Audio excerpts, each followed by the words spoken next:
ಎಲ್ಲರೂ ಕ್ಲೇ ಆಗಲಿ ಅಥವಾ ಬೇರೆ ಬೇರೆ ವಿಧಾನಗಳನ್ನು ರಚಿಸ್ತಾರೆ.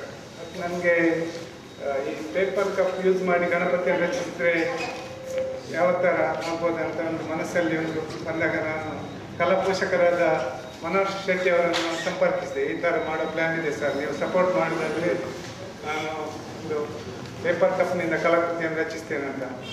ಪರಿಸರ ಸ್ನೇಹಿ ಗಣೇಶನ ಉದ್ಘಾಟನಾ ನಮಸ್ಕಾರ.